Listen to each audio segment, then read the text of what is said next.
Another pop culture quiz for this week's Friday's Fragrant Quiz. Welcome. Question number 1. Which iconic perfume is associated with Marilyn Monroe? I think I've mentioned this perfume about 3 times in the Friday's Fragrant Quiz. But never mind, we could never get enough of it. But I'm going to change the concept of it now because I've had a lot of people say, I'm only getting 1 out of 10. It's really hard. So it's not about me making the questions easier. It's about me giving you multiple choice answers. So at least you've got a shot. So I'm going to give you 5 multiple choice answers. 4, sorry.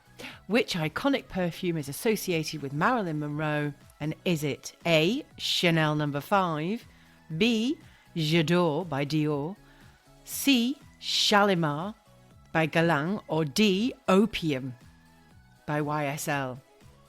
Question number 2. What is the name of Britney Spears' first fragrance launched in 2004? I've mentioned her before too, no? Is it A, Fantasy, B, Radiance, C, Curious, or D, Believe?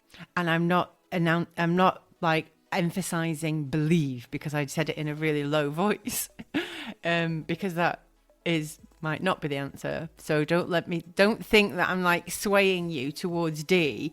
And it leads me to a funny story. When I was in Dubai and a friend of mine was a DJ on the local radio, his name was Chris, and they were giving away tickets to the rugby sevens. And there was a question that I had to answer in order to win this pair of tickets. And I loved going to the rugby sevens, and it was live on air. So he had me on the phone and he asked me a question that I didn't know the answer to. And he said, is it A, blah, blah, blah? Is it B, blah, blah, blah? Or is it C? Is it C? Blah, blah, blah. And I went, oh, it's B. Anyway, I'll ask you the question again. Is it A, B, or C? Anyway, I thought it was funny.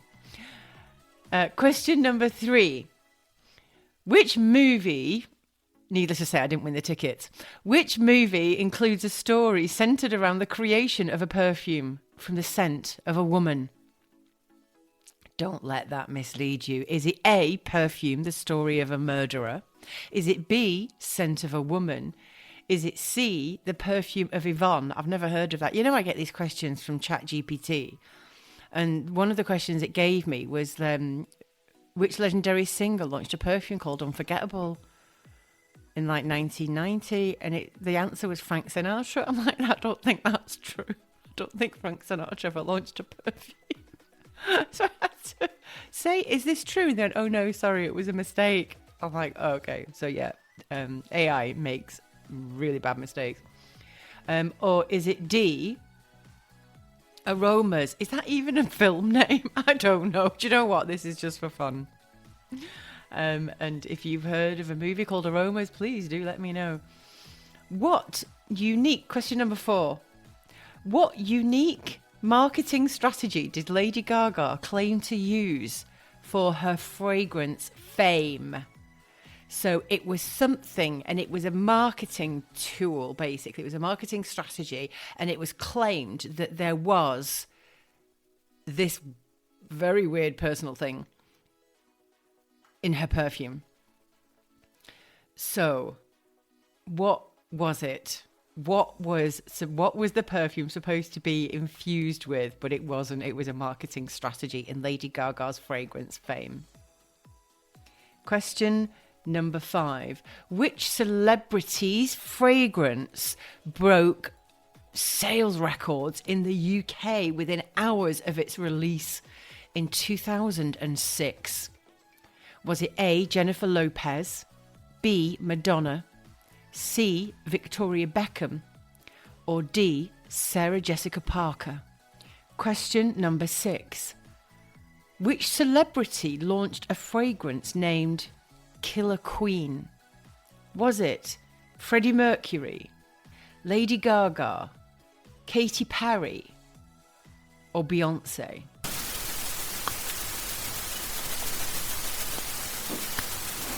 Question number 7. What is notable about Calvin Klein's CK1? Is it A, it was the first perfume advertised on television? B, it was exclusively sold online? C, it came with a refillable bottle? Or D, it was marketed as one of the first mainstream unisex fragrances?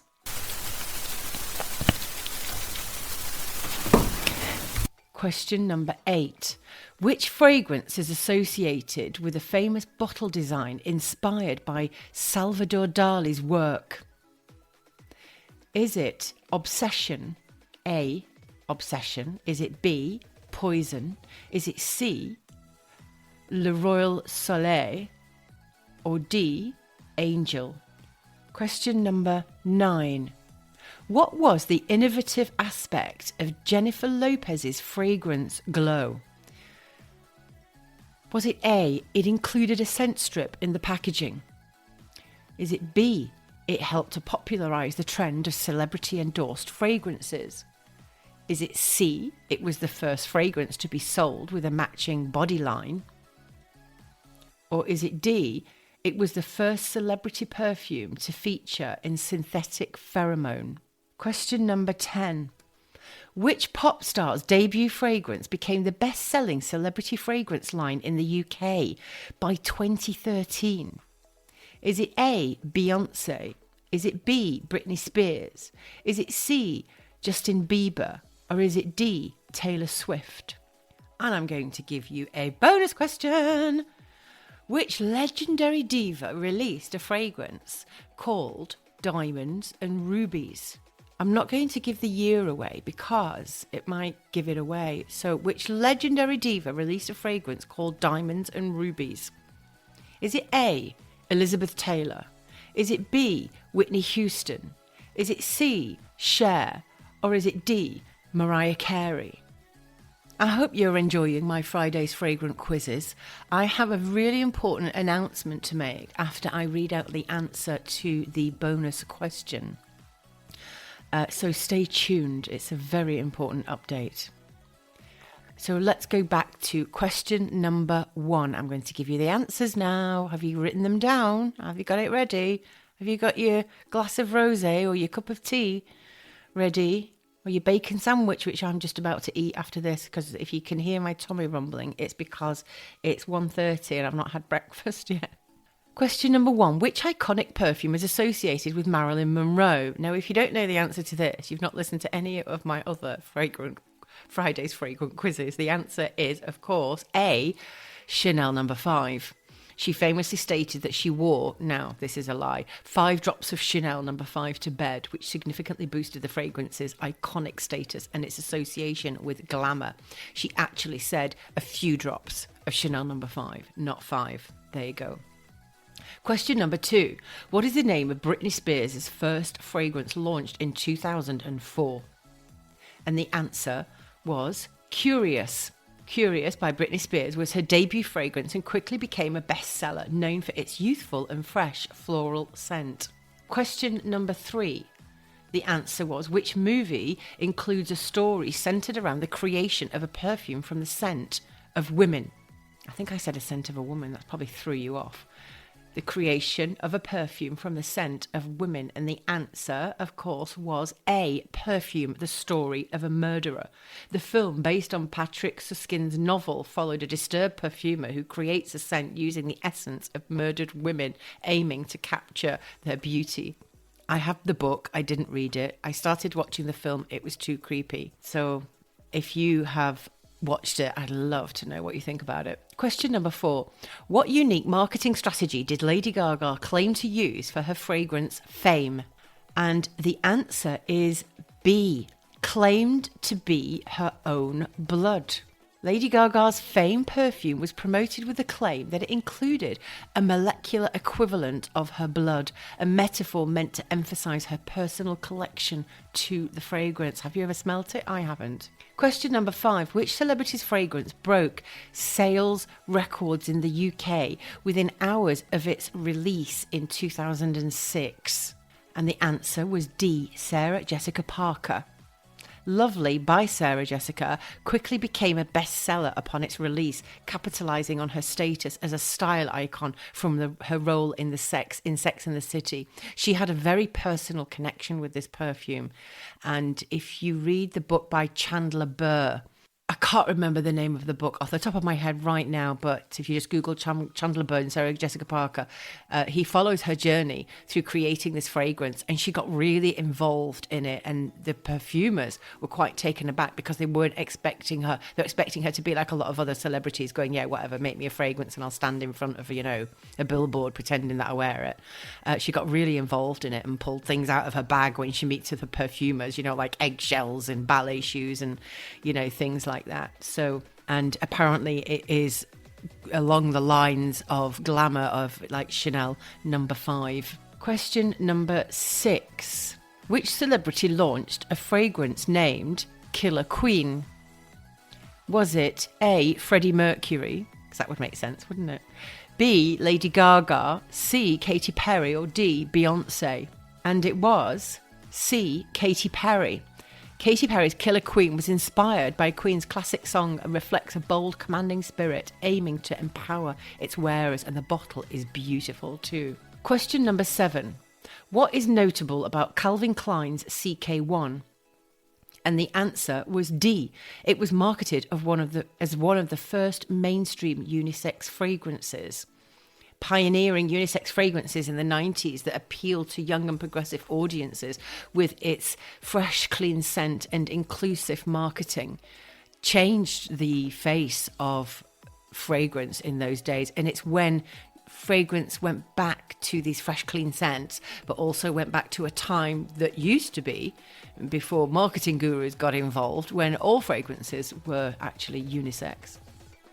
Question number 8. Which fragrance is associated with a famous bottle design inspired by Salvador Dali's work? And the answer is C, Leroy Soleil. Leroy Soleil features a bottle inspired by his surrealist artwork, merging the worlds of art and fragrance in a unique and memorable way. Question number 9. What was the innovative aspect of Jennifer Lopez's fragrance Glow? And the answer was B. It helped to popularize the trend of celebrity-endorsed fragrances. Released in 2002, Glow was among the first and most successful celebrity-endorsed fragrances, leading to a widespread trend in the industry.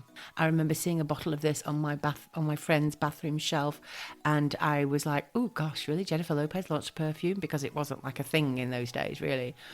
And I smelt it and I was really pleasantly surprised. Question number 10. Which pop star's debut fragrance became the best-selling celebrity fragrance line in the UK by 2013? And the answer was Britney Spears. There she is again.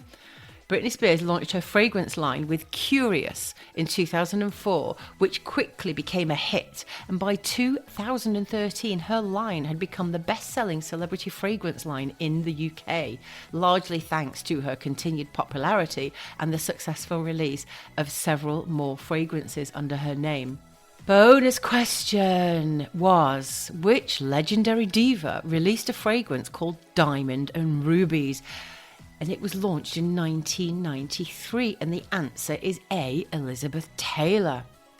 She launched this perfume as part of her fragrance collection, and the scent is a part of a series that also includes diamonds and emeralds, diamonds and sapphires, and white diamonds, which are all known for their luxurious and rich aromas. Elizabeth Taylor was a pioneer in celebrity-endorsed fragrances, and her products have enjoyed considerable success over the years. White diamonds, in particular, becoming one of the best-selling celebrity fragrances ever. Yes, Elizabeth Taylor. I have a talcum powder that's sealed of hers. Passion. It's gorgeous. I've never dared to open it. So now, on to the big announcement. Some of you may or may not know that I've been quite ill with a lingering flu that I caught at the end of my trip in Milan. Now, I'm grateful for the fact that I didn't get it at the beginning of the trip, because that would have been really heartbreaking, because I went to the, Excellence, this amazing perfume expo. with more than 300 indie perfumers, and I had a fantastic experience. I got it on the last day when I was supposed to go on a high-speed train to Florence to go and look at the oldest perfumery in the world, and the Santa Maria Novella. But I ended up not going because I spent the whole of my last day in Milan in bed, so sick. Never expected. I've never had anything that has lasted this long. I'm still not 100%. I still have a frog in my throat. I still have a cough. You can probably hear from my voice that it's quite hoarse. But anyway, what's happened is while I've been quite sick, I've been very demotivated. I've not been posting podcasts because obviously I couldn't really talk. I've not been doing many videos. I've been doing videos of perfume bottles in my studio, but I've not really been in those videos because I've not looked or felt well enough to be able to do that. But I've been feeling incredibly lost lately and very down, and I think I put a lot of pressure on myself, and I'm trying to do so many things. I've got 2 books in the pipeline. I started this podcast, which is relatively new. I already have 1 published book. I've got a YouTube channel that I'm really focusing on growing. I'm writing blogs. I've got seasonal magazines. I'm making perfumes in vintage pill boxes. I'm doing travel vlogs related to fragrance. I'm releasing some digital artwork, and I'm also putting that artwork and other things onto merchandise. So you can imagine I've got a lot of things, and I'm juggling a lot of balls at the moment. And I've been feeling really down and demotivated like every day. And I watched a video on YouTube yesterday, and Tony Robbins was talking about, focus on the things that will bring you productivity, but also focus on the things that will, bring you joy. And that wasn't quite what the whole video was about, but I find some of his speeches sometimes quite inspiring. So I decided that doing podcasts, I love Friday's Fragrant quiz, don't get me wrong, and I'm going to keep doing it because it's quick, it's 10 minutes, I can record a few in a day, which means I can get 2 or 3 months worth in a day recorded and uploaded. Then I don't need to think about them anymore, and people are enjoying them. I hope you're enjoying the quizzes. But the other ones that I'm doing, where I'm being quite serious about perfumery, I realised that it was becoming a bit of a chore. And I have a competitor that's, really doing very well, good on her. She's consistent and she releases them every week, and she's very serious about the podcast. And it's very serious, and I don't want to compete with that. And I realise that it's already quite lonely in France, in the countryside, and it's for me to just sit and talk at a microphone. I think kind of if it's not fun and I'm not getting any joy out of it, I'm being a bit like Maria Kondo, the woman that says if it doesn't spark any joy, then get rid of it. So I've decided that I only want to do things that bring me joy in my work. That's what I've always done. I've always lived by that rule. But then when I set up to do the podcast, because my competitor was doing it, I realised that it wasn't something I actually really wanted to do. I love the quiz. I know I have lots of people that enjoy listening to the quiz, but I think I get less engagement in the ones that are actually educational and where I'm being really serious, because to be honest, that's not me. That's not my vibe. I'm fun. I like to be visual. I like to show you things. When I do educational things, I like to wave my hands around a lot. That's why I fitted in really well in Italy. And I just love being visual. I love being on the camera. I love wearing different outfits and different jewelry.